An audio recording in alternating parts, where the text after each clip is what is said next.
Hi friends, அஸ்ஸலாமு அலைக்கும். இதேண்ட வந்து அஜி பெருநாள் விலாக் தான். நான் அஜி பெருநாளைக்கு முந்தியிலிருந்து பெருநாளைக்கு எப்படி ரெடி ஆகினேன்ன்றதை தான் இந்த வீடியோவில் உங்களோட ஷேர் பண்ணிக்கிறேன். பார்த்திங்கன்னா பெருநாளேண்டா ஃபஸ்ட்டுக்கு என்னத்தை செய்வோம், உடுப்பு தைக்கிற வேலை தான் ஃபஸ்ட்டுக்கு. அப்போ நான் எங்களோட வீட்டில் ஆட்களுக்கு தேவையான உடுப்புகளெல்லாம் ஃபஸ்ட்டுக்கு வெட்டி கொண்டேன். பெருநாளைக்கு ஒரு 2 நாளைக்கு போல் தான் இந்த வேலையை ஸ்டார்ட் பண்ணினேன். எப்பயுமே லாஸ்ட் மினிட்டில் தப்பமெண்டு எடுத்து வச்சு அது லாஸ்ட் டைமில் தைக்கிறதுக்கு தான் எங்கள் வீட்டில் எப்பயுமே நடக்குது. பார்த்திங்கன்னா இது எங்களோட மைனிக்கு அவளுக்கு ஒரு ஷல்வார் ஒன்று வெட்டி தச்சு கொடுப்போம்னு சொல்லி தான் அவளுக்கு வெட்டி கொண்டிருக்கிறேன்.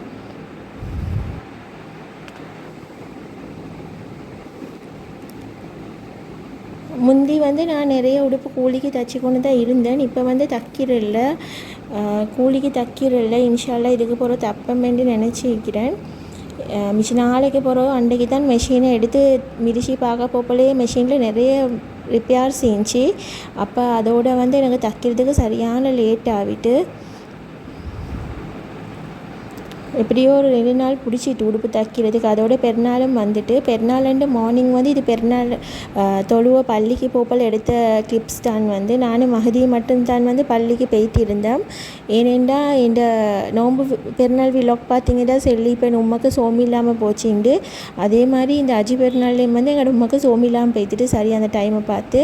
அப்போ பார்த்திங்கன்னா உமா வரல. நானும் மகதி மட்டும்தான் பெருநாளைக்கு தொழுவுறதுக்கு பள்ளிக்கு போனேன்.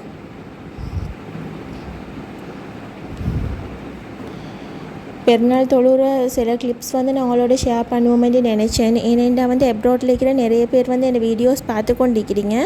அப்போ நீங்கள் இங்கே இந்த பெருநாள் சேர்ந்து தொழுவுற இங்கே ஸ்ரீலங்காவில் அந்த மாதிரி விஷயங்களை நிறைய மிஸ் பண்ணுவீங்க. அங்கே தொழுந்ததுக்கு என்ன எங்களோட ஸ்ரீலங்காவில் எங்களோட ஃபேமிலி மெம்பர்ஸை சந்தித்து சலாம் கொடுத்து முசாஃபா செய்கிற அந்த மாதிரி சான்சஸ் நீங்கள் ரொம்ப மிஸ் பண்ணுவீங்கன்னு நினைக்கிறேன். அப்போ அப்படிப்பட்டவங்களுக்காக வேண்டி தான் நான் இந்த வீலாக் உங்களோட ஷேர் பண்ணிக்கிறேன். இந்த வீடியோ கிளிப்பை பார்த்திங்கன்னா இந்த பள்ளி எங்களோட வீட்டுக்கிட்டே தான் இருக்குது. ஒரு 4-5 வீடு தாண்டி போப்பலே பள்ளி எங்களோட வீட்டுக்கிட்டவே தான் நிற்கிது. அப்போ அந்த பள்ளிக்கு தான் போயிட்டு இருந்தேன். வேறு நாளைக்கு எங்களோட பெரிய ஜும்மா பள்ளிக்கே போவோம். அப்போ இந்த பெருநாளைக்கு நாங்கள் வீட்டுக்கிட்டே இருக்கிற பள்ளிக்கே போவோம்னு சொல்லி தான் போயிட்டு தொழுவுறதுக்கு ரெடி பண்ணியிருந்தேன். மகதியை பார்த்திங்கன்னு சொன்னால் ஆம்பளைகளோடு அனுப்புறதுக்கு யாரும் இல்லை. சுட்டியும் என்னையோடையே நான் கூட்டிகிட்டு போய்த்திட்டேன் பள்ளிக்கு தொழுவுறதுக்கு. அவரை நான் பார்த்திங்கன்னா பள்ளியிலே அந்த செவரோட இருக்கிற கோணரை பிடிச்சி தான் எப்போயுமே பெருநாள் தொழுவுறேன்னா மகதியோட போய்த்து பிடிப்பேன். அப்போ அந்த இடத்துல மகதியை கிட்ட வச்சு கொண்டு மற்ற தொழுவுறவங்களுக்கு டிஸ்டர்ப் ஆகாது சுட்டியும். பெருநாள் தொழுதுட்டு பார்த்திங்கன்னு சொன்னால் நான் வீடு க்ளீன் பண்ணுற வேலை வீடு க்ளீன் பண்ணுறேன்னா நாளே எல்லாம் க்ளீன் பண்ணி தான் வச்சுருந்தேன். நான் வீடை கொஞ்சம் லேசாக கூட்டி விட்டுட்டு கொஞ்சம் மொப் பண்ணி விடுவோம்னு நினச்சேன். அதோடு கொஞ்சம் வீட்டுக்கு சாம்பிராணி போட்டு சனாந்திரியும் பற்ற வச்சா அந்த பெருநாள் வைப் வீட்டுக்கு வந்துடும். அதனால தான் அப்போ உமாவுக்கு சோமில்லைன்றதால உமா மேலே கட்டியில் தான் சாஞ்சி கொண்டு இருந்தாங்க. எங்களோட மைனியும் உமாக்கிட்டே இருந்தா. நானும் மகதியும் தான் மகதிக்கு பெருநாளை மிஸ் பண்ண உடையிலாவே சுட்டியும் அவருக்கு நான் சலாம் கொடுத்து அவருக்கு பெருநாள் சலுகையெல்லாம் கொடுத்தேன். நாங்கள் எப்போவுமே சின்னவங்களுக்கு பெருநாள் சல்லி கொடுக்குறது அது ஒரு எங்களோட ஒரு என்ன சொல்கிற ஒரு பழக்கம் உண்டு மாதிரி பெருநாள் அன்றைக்கு. அப்போ சின்னவங்க நிறையவே எதிர்பார்ப்பாங்க. நானுமே எங்களோட சாச்சா உண்டு எனக்கு இன்னமுமே பெருநாள் சல்லி அவர் மட்டும்தான் கொடுப்பாரு. அப்போ அது கிடைக்கிறதே எங்களுக்கு ஒரு ஹாப்பி, எவ்வளோ சல்லி இருந்தாலும். அதோடு பார்த்திங்கன்னு சொன்னால் நான் மகதி எங்களோட மைனி 3 பேரும் கொஞ்சம் எங்களோட மற்ற சாட்சி வீட்டுக்கு போய்த்து இருந்தேன். அப்போ அவள் பிரேக்ஃபாஸ்ட்டுக்கு இந்த சவ்வரிசி பாயாசம் தான் செஞ்சிருந்தா. அப்போ அதையும் தீண்டிட்டு உமாக்கும் எடுத்துக்கொண்டு நாங்கள் அப்படியே தங்கச்சி வீட்டுக்கே போவோம்னு சொல்லி தான் ரெடி ஆகினேன். மெயின்டி சொன்னால் எங்களோட வீடு ஃபர்ஸ்ட் ஃப்ளோரில் இருக்கிறதால உமாக்கு என்ன சரி சோமில்லாட்டி கீழே இறக்கி கூட்டி வரையெல்லாம் கஷ்டம்.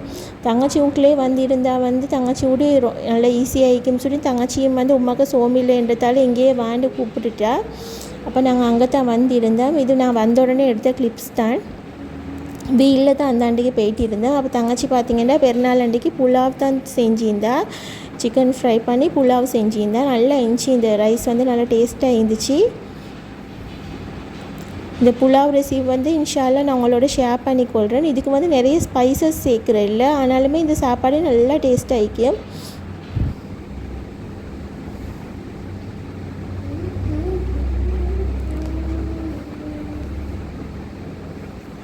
பார்த்தீங்கன்னா பெருநாளாண்டு லஞ்ச் வந்து இப்படி தான் இருந்துச்சு. அவள் வந்து புலாவ் வந்து பீஃப் போட்டு செஞ்சிருந்தா, வேறையா சிக்கன் ஃப்ரை பண்ணி மாசி சம்பல் அச்சார் எல்லாம் இருந்துச்சு.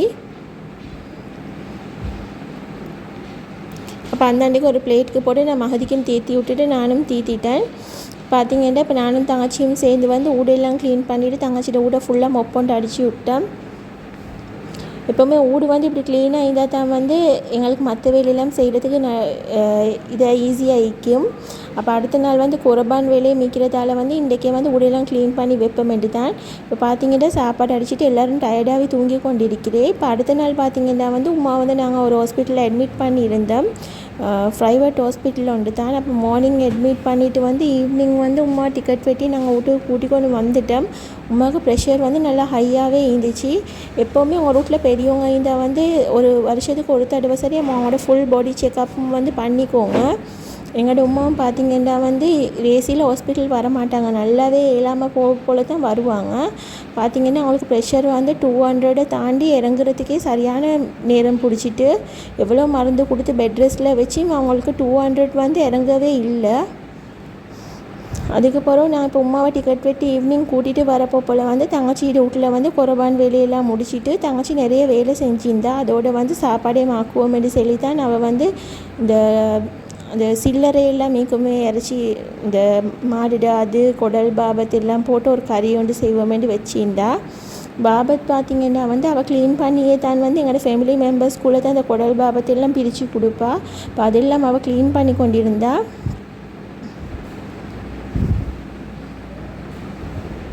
பாபத்தெல்லாம் பார்த்திங்கன்னா அது க்ளீன் பண்ணி போட்டுக்கொண்டிருக்கிறா ப்ரெஷர் குக் பண்ணுறதுக்கு. நானும் இல்லைன்றதால வந்து அந்த வேலையெல்லாம் அப்படியே இருந்துச்சு. அப்போ நான் இதில் வந்து இந்த ரெசிபி ஒன்றும் உங்களோட நான் ஷேர் பண்ணலை.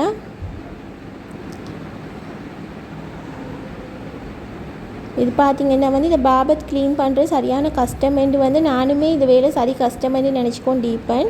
பார்த்திங்கன்னா எங்களோட தங்கச்சி வந்து ஒரு மெத்தட் ஒன்று கண்டுபிடிச்சிக்கிற நல்லா ஈஸியாக ஆயிக்கு பார்க்க போல் உங்களுக்கே விளங்குதாயிக்கும். நல்லா ஈஸியாகவே எங்களுக்கு பாபத்தை க்ளீன் பண்ணிக்கொள்ளும்.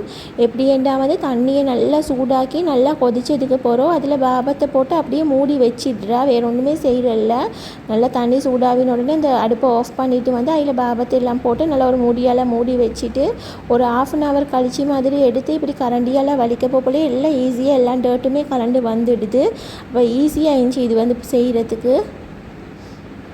கட்டாயம் ட்ரை பண்ணி பாருங்கள். இது பார்த்திங்கன்னா வந்து எங்களோட உம்மாட ஃபேமிலிக்கு கொடுக்க வேண்டிய பார்சல்கள் தான் இது கெட்டி வச்சுருந்தா. அவனோட ஹஸ்பண்ட் ஃபேமிலிக்கு கொடுக்குறது எல்லாம் வந்து அவனோட ஹஸ்பண்ட் வந்து போய்ட்டு கொடுத்துட்டு வந்துட்டார். எங்களோட ஃபேமிலி ஃபுல்லாக வந்து கிளம்புல தான் நிற்கிறேன்றதால வந்து நாங்கள் இதை எடுத்துக்கொண்டு கிளம்புக்கும் போகணும். அப்போ இங்கே நிறைய வீட்டில் வேலையெல்லாம் அப்படியே இருந்துச்சு. நானும் இல்லை தங்கச்சி தனியாக தான் எல்லாமே செஞ்சுருந்தா. இப்போ ஈவினிங்காகவே தான் நாங்களும் உமா டிக்கெட் வெட்டி கூட்டி வந்த பிறகு ஆக்கி திண்டு எல்லாம் செஞ்சு முடிச்சுட்டு ஊடையும் ஃபுல்லாக கழுவி விட்டுட்டு அதுக்கு பிறகு தான் பார்த்திங்கன்னு சொன்னால் நைட்டு ஒரு 8 மணி போல் தான் நானும் தங்கச்சியும் மகதியும் தங்கச்சியோட மகனும் வந்து எங்களுக்கு தெரிஞ்ச ஒரு வீட்டில் போய்ட்டு எல்லா மூட்டுக்கும் கொடுத்துட்டு வந்தேன் குர்பானை. அப்போ அது கொடுக்குறது வந்து எனக்கு நைட் டைம் நாங்கள் வரப்போலேயே 2:30 ஆகிட்டு மிட் நைட். அதனால் எனக்கு அதை வீடியோ எடுக்க கிடைக்கல. இது அதுக்கு அடுத்த நாள் வந்து குக் பண்ணுவோம் என்று சொல்லி தான் வந்து நான் அரிசியை கழுவி அடுப்பில் வைக்க போகிறேன். எப்போயுமே வந்து ஆக்கப்போப்பில் ஃபஸ்ட்டுக்கு அரிசியை கழுவி அடுப்பில் வச்சுட்டா அதுக்கு பிறகு வந்து மற்ற வேலையெல்லாம் எனக்கு ஸ்லோவாக செஞ்சு கொள்ளையிலும். சோறும் வந்து பிள்ளைகளுக்கு கொடுக்க போப்பில் கொஞ்சம் ஆறிக்கும். இந்த அன்றைக்கு பார்த்திங்கன்னா வந்து முருங்கைக்காய்க்கு வந்து பீஃப் டெவல் மாதிரி ஒன்று செய்வோமேட்டு சொல்லி தான் நான் பார்த்திங்கன்னு சொன்னால் வந்து பீஃப் எல்லாம் வந்து சின்னதாக கட் பண்ணி தங்கச்சிக்கு எல்லாம் ரெடி பண்ணி வச்சுருந்தேன்.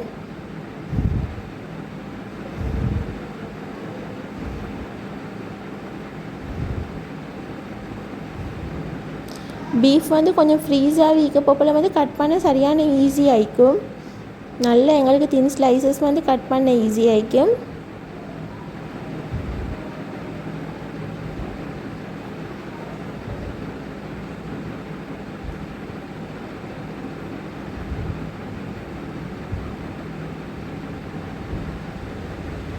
நல்ல பாக்ஸ் ஷேப்பில் வந்து சின்ன பீசஸாக தான் கட் பண்ணி கொண்டேன் அந்த அன்றைக்கு பீஃபை வந்து நான்.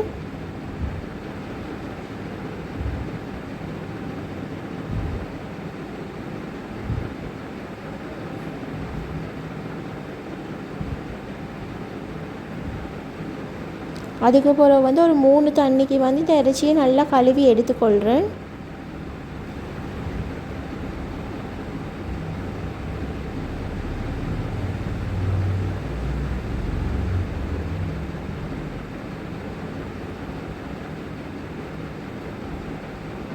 இறைச்சியை கழுவிட்டு அதோடைய கையோடு அதுக்கு வெட்டின கத்தி சிங்க் எல்லாத்தையும் கையோடய கழுவி கொள்கிறேன். அப்போ அந்த பீஃப்ட வாசம் வந்து வராது சிங்கில் எல்லாம். அதுக்கப்புறம் பார்த்திங்கன்னா ப்ரெஷர் குக்கரில் வந்து உப்பும் மஞ்சளும் கொஞ்சம் சில்லி பவுடரும் வெனிகர் வந்து ஒரு 1/4 கப் மாதிரி சேர்த்து ஒரு சில்வர் கரண்டி ஒன்று நான் போட்டு நீங்கள் பார்த்திருப்பீங்க. அது போட்டு என்ன வந்து ப்ரெஷர் குக்கர் வந்து பொங்கி அந்த வெளியே அந்த தண்ணி வந்து வராது. அதே மாதிரி நீங்களும் ட்ரை பண்ணி பாருங்கள். அந்த டிப்பையும் வந்து அப்படி ஒரு சில்வர் கரண்டியை முழுக்க போட்டுட்டு தான் வந்து நான் ப்ரெஷர் குக் பண்ணுறேன். அப்போ ப்ரெஷர் குக்கர் வந்து நாசமாகாது. சோறும் பார்த்திங்கன்னா புழுங்க வச்சுட்டேன்.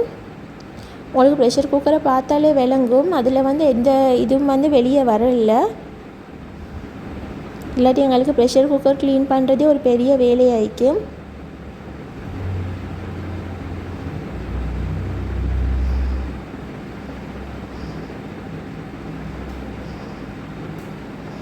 பார்த்தீங்கன்னு சொன்னால் வந்து நாங்கள் ஒரு 6-7 விசில் மாதிரி வச்சுருந்தோம். பீஃபை வந்து நல்லா பஞ்சு மாதிரி குக்காக இருந்துச்சு.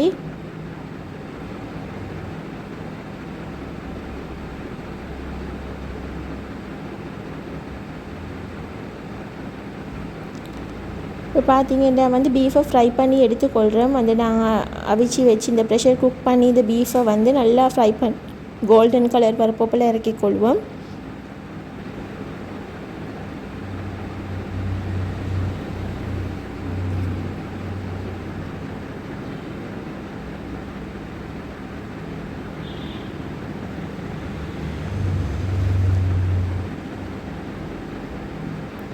நீ பார்த்திங்கன்னா என்னோடய தங்கச்சி வந்து முருங்கைக்காவே மாக்கிட்டா ஒரு சைடில். இப்போ அதுக்கு இந்த பீஃப் டெவல் செய்கிறதுக்கு தேவையான வெங்காயம் இது டெவல் என்று சொன்னால் ஆத்தென்டிக்கான டெவல் இல்லை, சும்மா எங்களுக்கு தேவையான மாதிரி செய்கிறது தான். பார்த்திங்கன்னா வெங்காயம் எல்லாம் நான் தின்னாக ஸ்லைஸ் பண்ணி கொள்கிறா. முருங்கைக்காய் வந்து ஆக்கப்போப்பில் எப்பயுமே கிரேவி திக்காக இக்கோணுமெண்டா வந்து நீங்கள் தண்ணி பாலில் வந்து முருங்கைக்காவை கூட்டி வெந்ததுக்கு போகிறோம். அதில் இருக்கிற கிரேவியை எடுத்து வந்து அதில் திக்கான அந்த மில்க் பவுடரை சேர்த்து தான் வந்து இந்த கிரேவியை திக்காக ஆக்கி கொள்கிற ஊற்றி. இப்போ பார்த்திங்கன்னா பீஃப் எல்லாம் ஃப்ரை பண்ணி எடுத்து கொண்டிக்கிற ஒரு சைடில் பார்த்திங்கன்னு சொன்னால் வந்து ஸ்லைஸ் பண்ணி வச்சுருந்த வெங்காயத்தையும் சில்லியும் வந்து கொஞ்சம் ஆயில் சேர்த்து வந்து வதங்க விட்டிக்குது. இப்போ நாங்கள் மாலு மீரிஸ் இந்த கேப்சிகமையும் வந்து ரவுண்டாக கட் பண்ணி எடுத்துக்கொள்கிறோம்.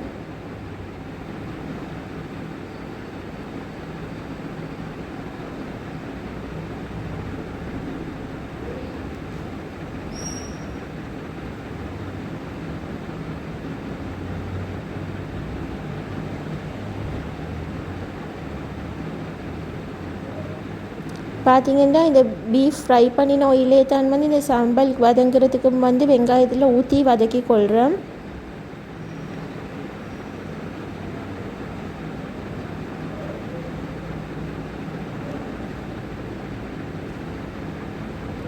நல்லா வெங்காயம் வந்து நல்லா அந்த நாங்கள் போட்ட குவான்டிட்டி வந்து ஆஃப் ஆகிற அளவுக்கு நல்லா வதங்க விட்டுடுங்க. வெங்காயம் நல்லா சாஃப்டாக ஆகணும். 2 தக்காளியும் கட் பண்ணி வச்சாச்சு. இப்போ அந்த தக்காளியும் அதிலேயே சேர்த்து தக்காளியும் கொஞ்சம் வதங்கி விடுங்க. அதுக்கப்புறம் பார்த்திங்கன்னு சொன்னால் வந்து தேவையான அளவு உப்பு, ஒரு 1/4 டீஸ்பூன் மாதிரி வந்து மஞ்சள் தூள் சேர்த்துக்கோங்க. சில்லி ஃப்ளேக்ஸ் வந்து ஒரு 1.5 டேபிள் ஸ்பூன் மாதிரி சேர்த்திக்கிறேன். நீங்கள் உங்களோட ஸ்பைஸ் லெவலை பொறுத்து சேர்த்துக்கோங்க.